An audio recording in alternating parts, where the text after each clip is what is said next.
दोस्तों, माताएं बहनों, आशा करती हूँ आप लोग स्वस्थ होंगे।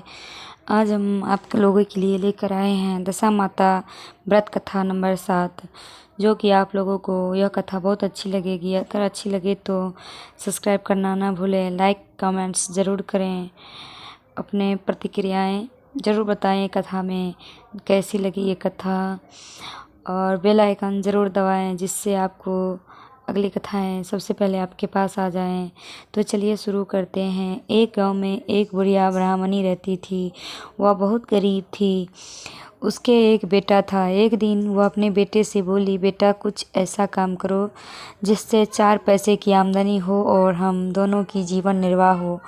अब मेरे तो बुढ़ापे के कारण हाथ पैरों ने जवाब दे दिया है। तब उसका लड़का गांव वालों के जानवर चराने लगा। एक दिन लड़का पशुओं को पानी पिलाने नदी पर ले गया। वहाँ पर महिलाएं स्नान करके दशा माता की डोरा ले रही थी। उसके पास एक डोरा बच गया था। उनमें से एक स्त्री ने कहा कि इस लड़के से पूछो कि यह किसका है। तब एक स्त्री लड़के के पास जाकर पूछने लगी, तुम्हारे घर में कौन कौन है? लड़के ने बताया कि केवल मेरी बूढ़ी माँ है। स्त्रियों ने लड़के को एक डोरा देते हुए कहा कि तुम इसे ले जाकर अपनी माता को दे देना और कहना कि इसका पूजन और व्रत करे। हम तुम्हें सीधा और पूजा की सामग्री भी दे देते हैं। इसे भी अपनी माता को दे देना। लड़के ने उनसे डोरा ले ली। फिर अब सब स्त्रियां अपने अपने घर चल गए। लड़का उस सामान को लेकर घर आया। उसने दरवाजे से ही माँ को पुकार कर कहा, गठरी को उतार लो, मैं बोझ से दवा जा रहा हूँ। उसकी माँ बहुत प्रसन्न हुई। माँ ने बेटे से पूछा, यह सब कहाँ से लाए हो? लड़के ने माँ को सब समाचार सुनाकर दशा माता का डोरा भी दे दिया। बुढ़िया ने डोरे को लेकर माथे से लगाया और उसी दिन से व्रत करने लगी। 9 दिन तक कथा कहानी कहती रही। 10वें दिन उसने डोरे की पूजन जी तैयारी शुरू की।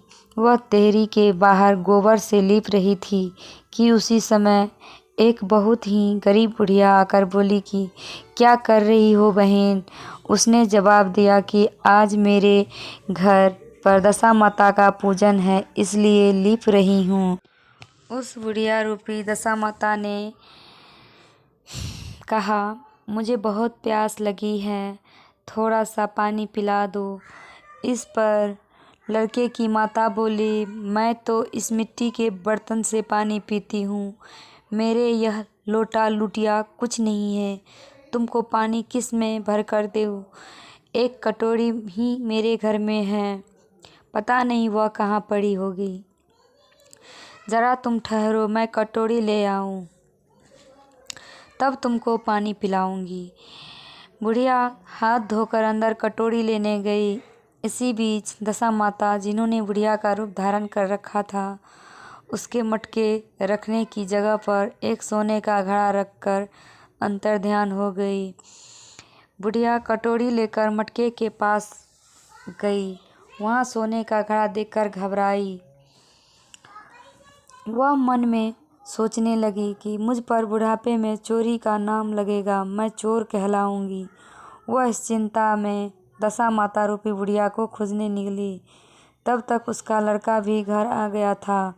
उसने माँ से पूछा, तुम किससे खोज रही हो? उसने बताया, अभी जीर्ण अवस्था वाली बुढ़िया आई थी और यहाँ सोने का घड़ा रखकर न जाने कहाँ चली गई। लड़के ने बताया, वही तो दशा माता थी, उन्होंने तुमको यह घड़ा दिया है। दोबारा फिर कभी वह आए तो उसके स्वागत में कोई कमी नहीं रखना और उनकी आज्ञा का पालन करना। जब तुम नदी पर नहाने जाओ तो तुम्हें नदी घाट पर जो भी चीज़ मिले उसको दशा माता का दिया हुआ प्रसाद समझकर ले लेना। किसी से यह पूछताछ मत करना कि यह चीज़ किसकी है, यह कहाँ से आई है। बुढ़िया ने नदी में नहाकर बाहर निकली तो उसे सोने का घड़ा भरा दिखाई दिया और उसके पास ही अच्छे वस्त्र रखे थे। बुढ़िया ने कपड़ों को पहन लिया और घड़े को हाथ में लेकर चलने की तैयारी कर ही रही थी कि 4 कहार एक डोली लेकर उसके पास आए। कहारों ने उसे डोली में बैठने को कहा। बुढ़िया जब घर पहुंची तो उसने देखा कि वहाँ तो एक आलीशान महल खड़ा है। बुढ़िया महल के अंदर चली गई। वहाँ उसने श्रद्धापूर्वक और भक्ति भाव से दशा माता के डोरे का पूजन किया और हाथ जोड़कर वरदान मांगा कि जिस प्रकार तुमने मुझे संपत्ति दी है उसी प्रकार मेरे घर में एक सुशील बहू आ जाए, तभी यह सब शोभा देगा। कुछ दिनों बाद लड़के का विवाह हो गया और बहुत ही सुंदर व सुशील बहू बुढ़िया के घर आ गई। बुढ़िया ने दोबारा दशा माता से वर मांगा कि जैसे मेरे बहू बेटे सुशील और सज्जन हैं उसी प्रकार मैं पुत्र पाऊं। कुछ दिनों बाद बुढ़िया के यहाँ एक पुत्र रूपी रत्न पैदा हुआ। एक दिन बुढ़िया ने अपनी बहू के पास बैठाकर समझाया कि मेरी यह सब संपत्ति दशा माता की प्रदान की हुई है। उन्हीं की कृपा से तुम इस घर में आई हो। मेरे नहीं रहने के बाद यदि कोई मेरे मैले कुचले कपड़े धारण किए बुढ़िया तुम्हारे घर पर आए तो उसे आंचल के छोर से पोंछ डालना, घिन मत करना, उससे प्रार्थना करना, यह सब आपका ही दिया हुआ तो है। जब भी दशा माता का डोरा लेना हो तब उसको तुम भी अवश्य लेना और श्रद्धापूर्वक उसका पूजन करना।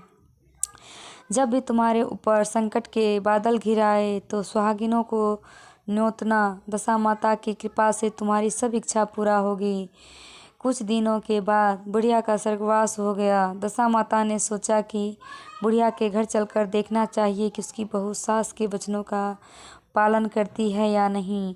एक दिन दशा माता ने वृद्धा भिखारिन का वेश धारण कर उसके घर गई। उसे देखते ही बहू खड़ी हो गई, उसके पांव छुए और बालक को उसकी गोद में डाल दिया।